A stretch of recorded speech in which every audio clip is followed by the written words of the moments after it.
Hey, Mandy, how are you? I'm good. How are you, Judy? Good. Thanks for joining again on Encouraging Conversations.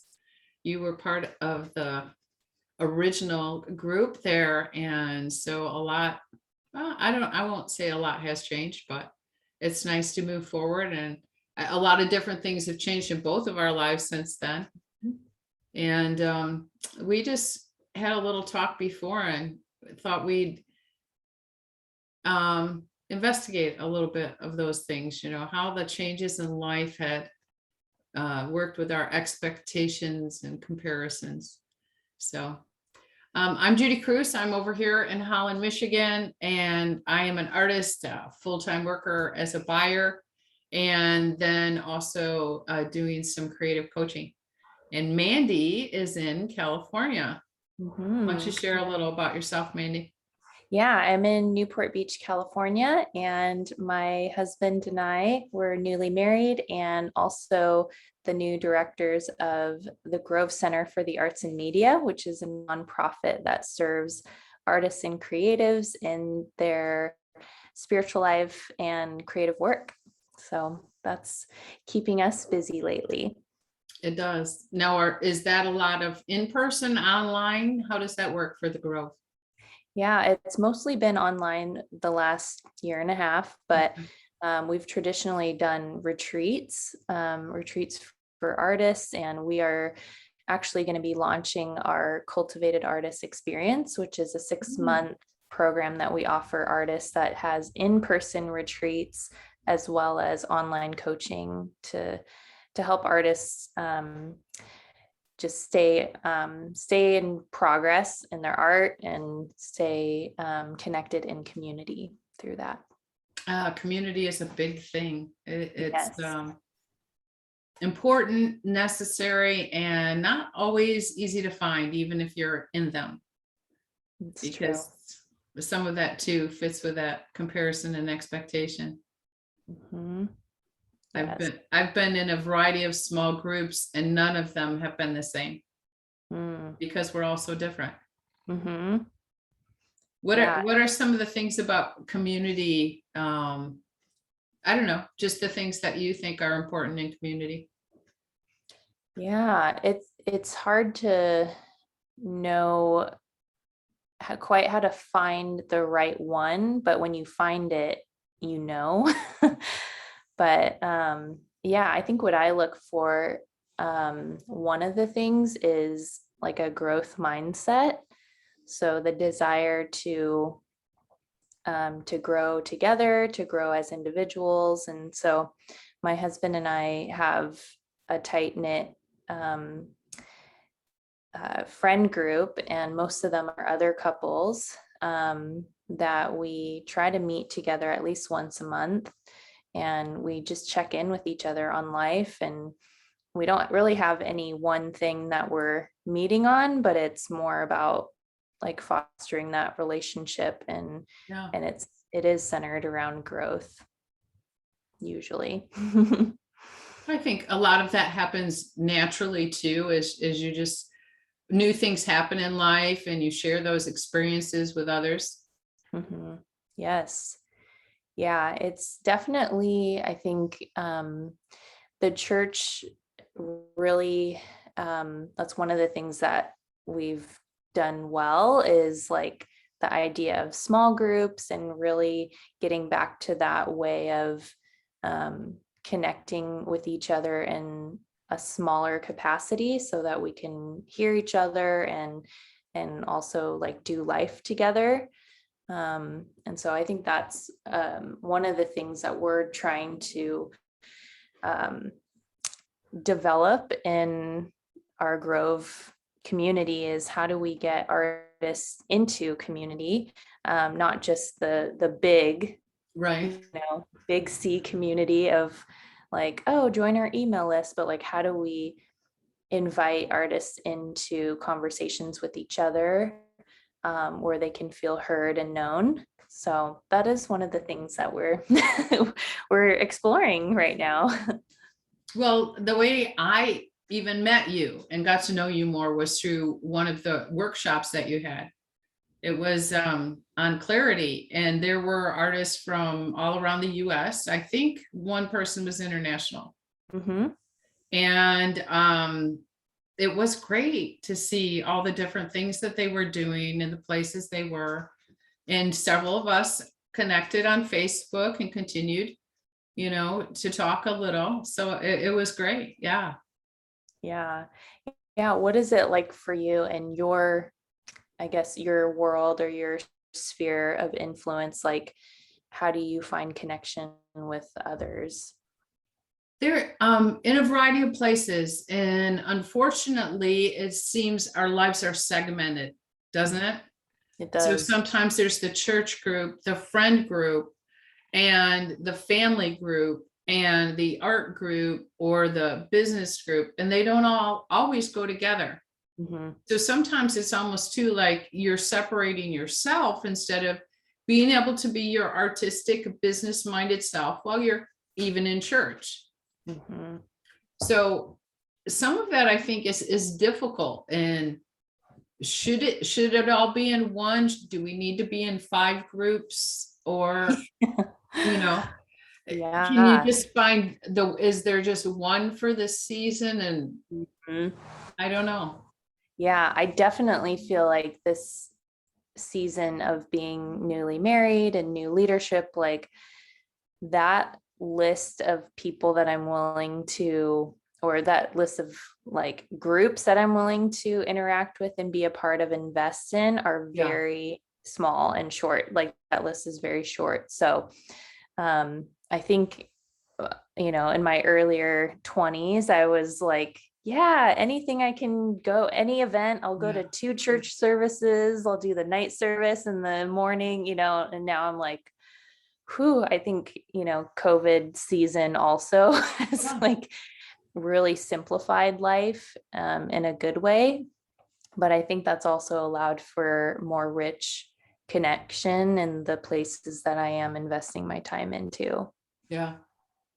I had some of this year though, is getting out. Someone told me about this exercise group that's an outdoor dance, and I love to do that. So That's I've awesome. been joining that for a few months. It, seems like schedule is so busy, but every time I go there, I just can feel the great energy, joy, and passion of everyone else. So I'm like, I want to be around you. It's good. Mhm. Yes. And it's always like 10 degrees cooler there because it's closer to the lake. Oh, nice. That's a bonus. Yeah, it's interesting to look at like how these relationships that we choose to be in also are maybe differing from relationships that we don't necessarily choose, like our families. Yeah. And how do we find like fulfillment or even connection with those communities? I mean, even work as well, like for those that have coworkers. Yeah. So any thoughts about the like choosing a community versus being a part of one that just by proxy? You can't, well, and like my coworkers, it's not like I could choose my coworkers. And it's not like we're all cut from the same cloth. We're very different. Some like to talk, some do not like to talk. So it's trying to find a comfortable footing with other people. And you're right, we don't get to pick our family. Mm-hmm. We do get to pick our attitude. Yes. And a quote by Charles Swindoll from just a zillion years ago. One little line says, attitude, it's 90% of how we react. Mm-hmm. It's not the people, it's our reaction. So I found things a lot simpler, focusing on, who do I want to be, Mm-hmm. instead of who are they, or, how do they upset my apple cart, or, Yeah. Yeah, Judy, you're speaking to a point that is so so important, and I think very underappreciated in community circles, and under talked about too. The idea of like not like being a non-anxious presence, Yeah. even if someone else is wanting you to feel a certain way, or themselves are feeling anxious, or even on a small level. But Eric and I have been a part of um, this Anglican church, like pastoral ministry class over the last year. And we're stepping into year 2. And one of the things that they were covering in the class was this idea called differentiation. And it's really that idea of how do we be differentiated from other people around us, and live in peace, in the peace of the Lord. And how do we carry that with us so that other people are also experiencing peace with us? So, and that idea has just like totally blown our minds, and we're, using it in our family context and work context. And it's definitely a game changer when you're aware of that. It is. And I mean, someone was on the phone with me the other day, and yeah, I had to get up because my cat was getting nervous because the door was pretty closed, and now she's wanting more attention too. And I was having one of those, see, there she is back there. Or there. Anyway, she was wanting attention, and I was trying to get 5 things done, and the person on the phone could feel the tension. I said, sometimes it just is too much at once. And it's my cat. I love my cat. But I'm like, come back and, meow a lot in 5 minutes, please. Give me 5 minutes. But you can't tell a cat that. No, the cat doesn't understand differentiation. He No. needs to go to a class and or boundaries. Yeah, need to read the book. But she is beautiful, so. Yes. Oh, that's good. So it is. I'm gonna move her though, okay? Come on, bud. So it's kind of funny. I do, or not funny. I have one friend who does find peace at my house. So sometimes I'll see, because when I'm working at home or at night, I'll see a figure go past the window, and I'm like, is that the guy who does my lawn? And I'll look out back. No, it's my one friend who wants to go enjoy the peacefulness of my garden. He's like a brother, so I let him. And sometimes I chat with him, and sometimes he just wants to sit. He and his wife would stop by and bring their picnic once in a while. Oh my gosh. That's so nice. Yeah. It's it's making me think of like our church communities versus the communities outside of our church, and just how do we engage in them and nourish them. And I think a lot of times when we think about our church communities, it's more like program driven. So we're waiting to respond to something that they're like an ask.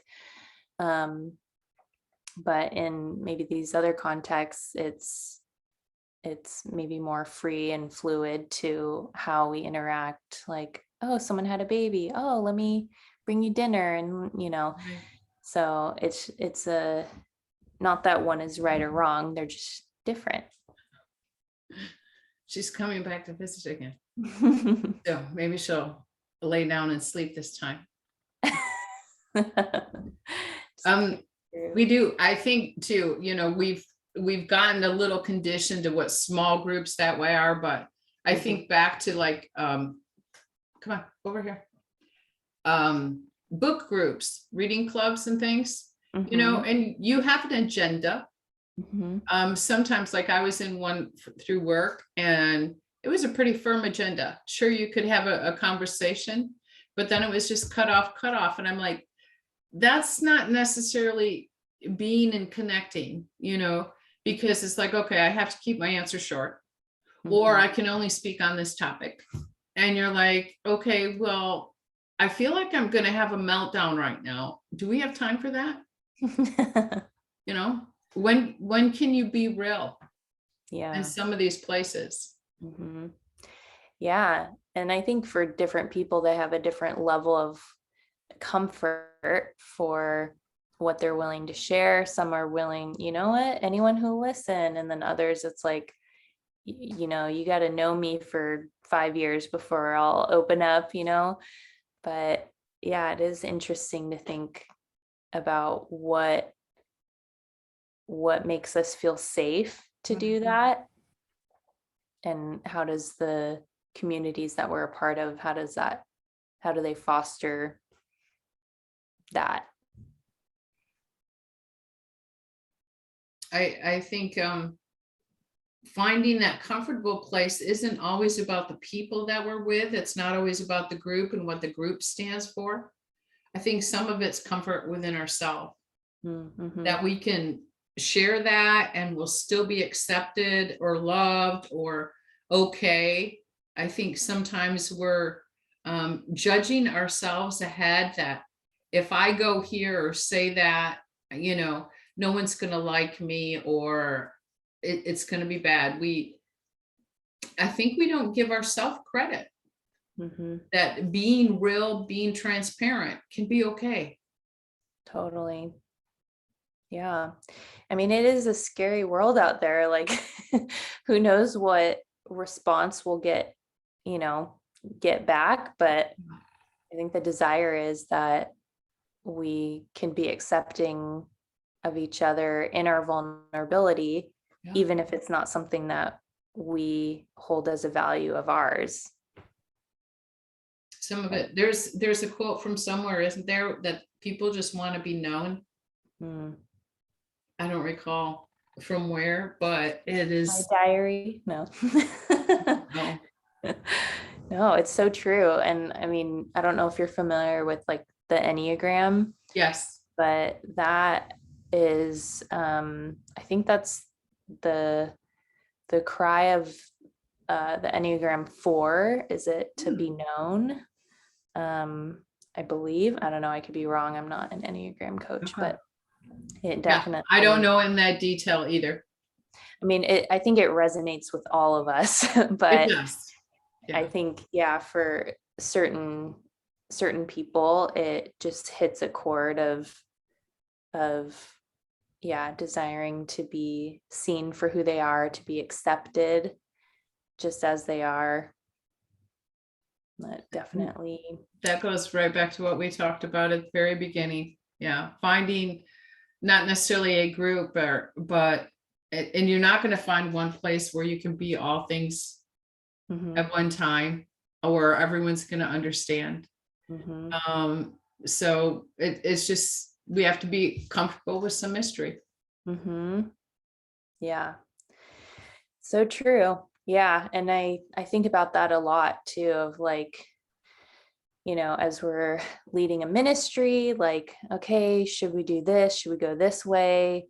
What audience should we be speaking to? In our personal life, like how do I how do I just show up to these different spaces, and what hat do I wear? And so it is something that I haven't figured it out fully, but it's definitely a thought that crosses my mind often. Well, if you figure it all out, then write that book. Yes. I'll buy a copy. Great. Yeah. I'll start on that. It's a tough part. Years and years ago, getting involved in something, they suggested, go here, join this, share with this person, that person. It was pretty much, how do you sell anywhere to everyone? So you had to get involved in every organization, and I'm like, no, I don't got time for that. Well, and I also think, it's an abusive relationship too, Mhm. so, Yeah, it seems like it's getting invested so that you can only serve yourself in some capacity, which feels dishonest. yeah, Yeah. or more manipulative, and Hmm. I've seen enough of that in life. Thank you. Hmm. Yeah. I know. I was interested. This is a little tangent, but I got a random text message from someone and it seemed like legitimate. They were like mistaking me for someone, Okay. but then it started turning into like, I think they were trying to sell me something, but they were using these conversational like tactic like psychology tactics for putting my guard down. Like it was a really strange thing, and it just makes me think of like, yeah, how are we engaging with people and like getting more and more savvy with how the mind works and how to like meet the needs that we have for each other, when we could be asking the other question, the flip side of like, how do we meet the needs of other people, like using that knowledge for good. Yeah. And I think there's some truth to that, like as far as like marketing. I mean, obviously that's important in meeting a need of someone, but um yeah, it just makes me think of like, how do we continue to use it for good and in serving other people. Yeah. I like that. And should be win-win. Mm-hmm. That's not how a lot of people work. But relationships, community should be win-win Mm-hmm. in my book. Yes. I didn't write that book yet, but Yeah, absolutely. Yeah, and that is, I was curious too for you, like being in the world of marketing and then me being in the world of also having to use marketing to like invite people, to extend the invitation for people to participate or to buy something that's going to benefit them. Like, yeah, what are your thoughts on how to do that in a way that's honoring the other person and truly giving them value? well, because I know what you do at the Grove, you have a most amazing property. I mean, I was on your email list back in, I think, 2014. Mm. Okay. And I saw that, and it was always my dream to go there for a retreat. It really was, which I haven't done yet, but things are still possible. And I know some people who live in your area now. Mm. So, yeah. So I saw some of the things that you have to offer from afar and from being in that workshop this last year. And there's so much there. It's like, how do you introduce someone to the best restaurant in town? Mm. You have all of this to offer at the restaurant, but you have to find the right people who want to taste and see, Mhm. which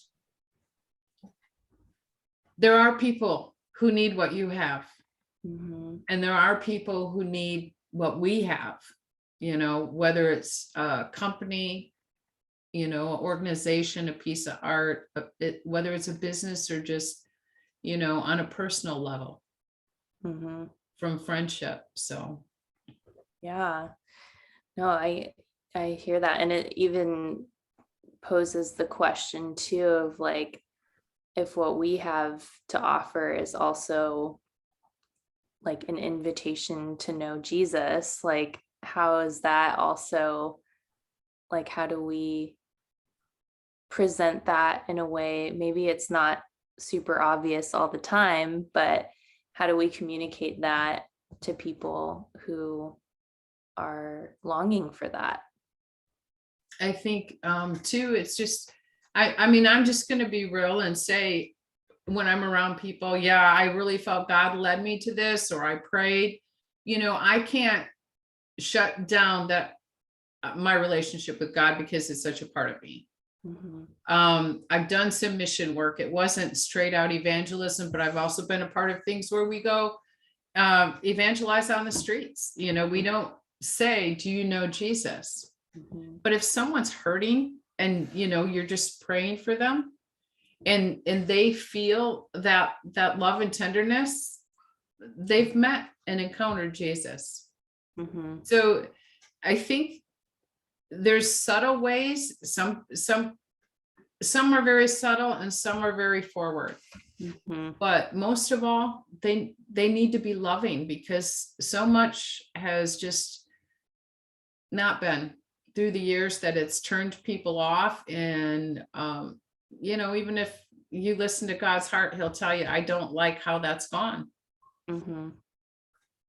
So Yeah, I think too, like art is, one of the ways to communicate as well. Like I also say, like the dinner table is also yes, a place depends where, if you're like a meeting place to kind of bring our guards down and kind of level the playing field a little bit. And art can be that too.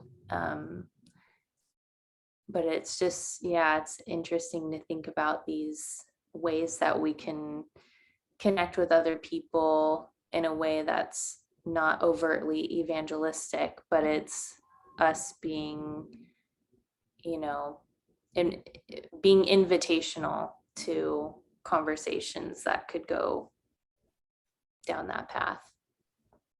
I actually have a lot of conversations with people who don't believe to and don't want to. So we're just exploring. I'm sharing my experiences, they're sharing theirs, and I'm like, okay, yeah. And so it's not, I've seen so many that it's about persuasion or judgment, Mm. that I've been very turned off on that part. Mhm. Instead, I'm just like, I want to love you as you are. I've walked with homeless people, and it's a very different kind of conversation. Mhm. So, Yeah. but you're right. I think there's just finding their message and finding mutual interests, mutual places Mhm. where you can connect Yeah, without manipulation. definitely. Yeah, I know those have been the moments where it's been connected to art, like that was the gathering space, or connected to food. And Yeah. that was the gathering place. Like those have been the most rich conversations that I've had with people about faith and life and spirituality. It is good. Yeah. And I like that. I think gardening and the beach. I love your scene there. It's good. Yes. Those are also great places to just imagine. I mean, nature itself just really hits a deep chord within, and a big part of my creative process. Mhm. Amen to that. All right. So any last thoughts for you? Our time is about done here today. I would just say I would love to invite any artists or creatives out there that are longing for community and looking for like-minded community, but also a place where you can grow in your artistry and be challenged. You can find us at thegrovecenter.org, or we're on Instagram at the Grove Center. So we'd love to connect with you. And I can vouch for just the authenticity and openness of people. We're all at different places in the artistic or spiritual journey. And I thought the conversations were amazing. Let's see, two of us were painters, you with culinary, and then we had a couple that were, one was in theater, costuming, and Mhm. another was working on some sewing things. Mhm. So it was wonderful to see the variety of creations. Mhm. Yeah, there's And so I've much. been around some other creative types. It's been fun. Yeah, definitely. So, Mandy, do you want to just do a prayer for those who've been watching today? Yes. We'll watch. Yes. Lord, we just invite you to be a part of the rest of our day. Pray that these concepts that we're talking about, that if any of them are resonating or spark deeper thought and deeper wrestling with you, that you would make the space for that. And we are just so grateful for um, the community that comes from knowing you and being a part of your family. And so I pray for anyone that is longing for that and looking for that, that they would find, and that they would be encouraged and lifted up um, by being connected to your church. Yeah. And thank you for what Judy is doing with her ministry of encouraging conversations. And we just pray a blessing on what she's doing. In Jesus' name, amen. Thanks. Well, thank you, Mandy, for chatting with us again. And I'm sure we'll talk soon. Yes. Thanks for All right. having me. Okay. Have a great day. You too.